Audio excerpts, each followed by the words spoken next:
রাজ্যের মুখ্যমন্ত্রী মমতা বন্দ্যোপাধ্যায়ের অনুপ্রেরণায় সাধারণ মানুষ পেয়েছেন স্বাস্থ্যসাথী কার্ড। এই স্বাস্থ্যসাথী কার্ডে ৫ লক্ষ টাকা পর্যন্ত ফ্রিতে চিকিৎসা পরিষেবা পাচ্ছেন সাধারণ মানুষ। গ্রামগঞ্জের বিভিন্ন প্রত্যন্ত এলাকার মানুষের মধ্যে এই স্বাস্থ্যসাথী কার্ড নিয়ে যথেষ্টই সংশয় এবং আশঙ্কা রয়েছে। তাদের মনে ধারণা রয়েছে স্বাস্থ্যসাথী কার্ড দিয়ে কোনো চিকিৎসা করলে বেসরকারি নার্সিংহোমে অধিক টাকা কেটে নিতে পারে। এমন অভিযোগ একাধিকবার এসেছে আমাদের কাছে।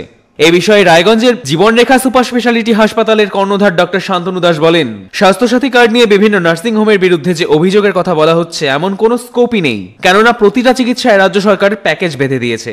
যেমন ধরা যাক কেউ গল ব্লাডারের অপারেশন করানোর উদ্যোগ নিয়েছেন, তাতে 20,000 টাকার প্যাকেজ আছে। বেসরকারি হাসপাতালে সেখানে 20,000 টাকার উপরে 1 টাকাও বুক করতে পারবে না। এটা সম্ভব নয়। প্রতিটা জিনিস স্বচ্ছভাবে হয়, রোগীর কাছে মেসেজ চলে যায়। আমরা বিভিন্ন জায়গায় কার্ডিয়াক ক্যাম্প করেছি, আমাদের কাছে ফুল টাইম কার্ডিওলজিস্ট রয়েছে। এই জেলায় জীবনরেখা ছাড়া হার্টের আর কোথাও ভালো চিকিৎসার ব্যবস্থা নেই। আমাদের কাছে এনজিওগ্রাফি, এনজিও প্লাস, পেসমেকার সহ একাধিক পরিষেবা রয়েছে। এ বিষয়ে রায়গঞ্জের বিধায়ক কৃষ্ণ কল্যাণী বলেন, আমার সমাধান অফিস থেকে প্রায় 8,000-এর বেশি স্বাস্থ্যসাথী কার্ড ইস্যু হয়েছে। আর যখনই যে প্রকল্পে আমরা অ্যাপ্লিকেশন করি সেই প্রকল্প সম্পর্কে বিস্তারিত আমরা অ্যাপ্লিকেন্টদের জানাই, কি কি পরিষেবা আছে তাতে জানানো হয়। যেমন স্বাস্থ্যসাথী প্রকল্পের 5 লক্ষ টাকা পর্যন্ত চিকিৎসা ফ্রি আছে। সরকার প্রতিটা চিকিৎসার জন্য একটা প্যাকেজ তৈরি করেছে। এখানে কোনো নার্সিং হোমের কারসাজি করার জায়গা নেই।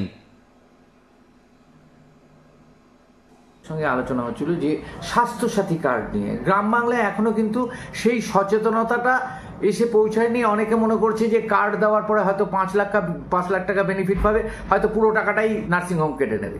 কি বলবেন এই ব্যাপারে? না, দেখুন, আমার এই সমাধান অফিস থেকে প্রায় 8,000-এর বেশি স্বাস্থ্যসাথী কার্ড ইস্যু হয়েছে।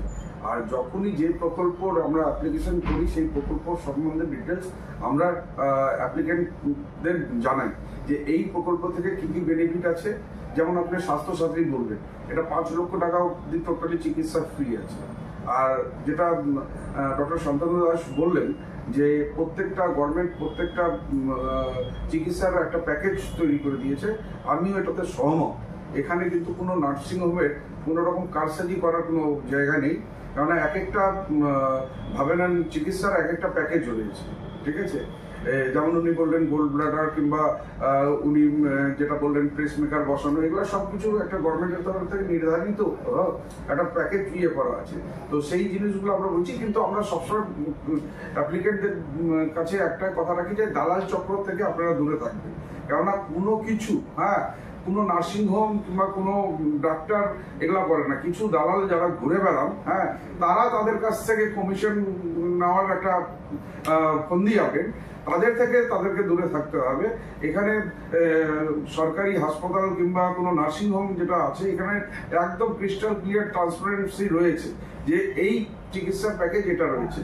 কিন্তু সেখানে কিছু দালালরা ঢুকে গিয়ে পেশেন্টদের বিভ্রান্ত করে তারা তাদের ওখান থেকে ফায়দা নেওয়ার চেষ্টা করে। তো আমি আপনাদের এই সংবাদ মাধ্যমের দ্বারা আমি সবাইকে সতর্ক করছি, কোনো দালালের চক্করে আপনারা পড়বেন।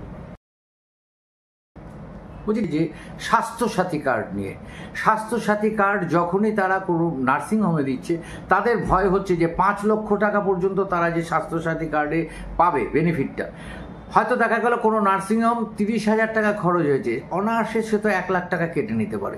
এইরকম ধরনের কোনো ঘটনা ঘটেছে বলে আপনার মনে হয়? যে এবং আমাদের কাছে কিন্তু বেশ কয়েকবার এরকম অভিযোগ এসছে যে আমরা যে টাকাটা প্রোভাইড করার কথা নার্সিংহোমে, সেই নার্সিংহোম কিন্তু আমাদের ডবল টাকা কেটে নিয়েছে।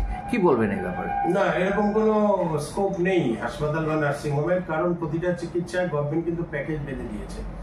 ধরুন গলব্লাডার অপারেশন আপনি করাতে গিয়েছেন, হয়তো 20,000 টাকা প্যাকেজ আছে, হাসপাতাল ওটা 20,000 1 টাকাও বুক করতে পারবে না, আর তার কার্ড থেকে কাটার তো প্রশ্নই নেই। প্রতিটা জিনিস ফেয়ার। এখানে পেশেন্টের কাছে কিন্তু SMS যায়, কিন্তু এই সতর্ক বার্তাটা কিন্তু এখনো তাদের কাছে পৌঁছাচ্ছে না। এটা একটা ভুল ধারণা, রিউমার, কেউ কিছু না বুঝে কথা বলছে। এক পেশেন্ট, আমি আপনাকে উদাহরণ দিচ্ছি, এমন আমাদের কাছে স্বাস্থ্যসাথীতে পেশেন্ট আছে 6 মাসে 6 বার ভর্তি হয়েছে। তার হার্টের এমন অসুখ যে মাঝে মাঝে অসুস্থ হয়, মাঝে মাঝেই ভর্তি হয়। তো 6 বার যদি আপনি বুক করেন, প্রতিবার যদি 20 থেকে 30,000 টাকা খরচা হয়, তাহলে 6 বারে গিয়ে 1,80,000 তো হবেই। কিন্তু ওটা একবারে কাটার কোনো অপশনই নেই আমাদের কাছে, প্রভিশনই নেই। সরকারের অনেকগুলো বিভাগ কিন্তু নজরদারি সবসময় চালায়। বিধায়ক এই ধরনের কাজ করে থাকেন এবং তার একটা বিশেষ ডেট তিনি মেনশন করেন, এবং যেটা আমরা বরাবর দেখে এসেছি যে তার বাবার যে বাৎসরিক, সেই সময় একটা বাড়িতে উৎসব হয়, নাম গান হয়, সেই দিনটাকে উনি বেছে নেওয়ার চেষ্টা করেন। আজকেও সেইটার অন্যতা হয়নি। কিরকম লাগছে আপনার নিজস্ব অনুভূতি কারণ? সবচেয়ে বড় কথা, এই দিনগুলোকে সবাইকে স্টিমুলেট করা উচিত। প্রতিটি মানুষ, এখানে শহর গ্রাম থেকে শুরু করে প্রচুর প্রতিষ্ঠাশালী ব্যক্তি রয়েছেন, প্রত্যেকে যদি তাদের বিশেষ দিনগুলোতে এই ধরনের সমাজসেবামূলক কাজ করেন, তাহলে আমরা দেখব বছর 365 দিনে কিন্তু 800, 900 বা 1000টা করে প্রোগ্রাম হচ্ছে। তাতে সুবিধা কিন্তু সবসময় সাধারণ মানুষের, আর যে করছে সে দিয়ে কিন্তু যে শান্তিটা পায়, যে আনন্দটা উপভোগ করে, সেটা কিন্তু কখনো টাকা দিয়ে মাপা যায় না। সেই কারণে আমি বলবো, কল্যাণী বাবু যেই কাজটা করছেন, এটা আমাদেরকে সবাইকে ফলো করা উচিত, এগিয়ে আসা উচিত, এটাই আমি বক্তব্য রাখবো।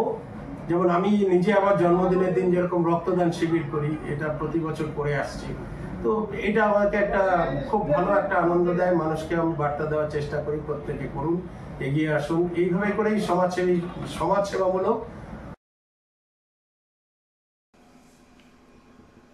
রায়গঞ্জ থেকে হীরক মুখার্জির রিপোর্ট, কুলিক নিউজ।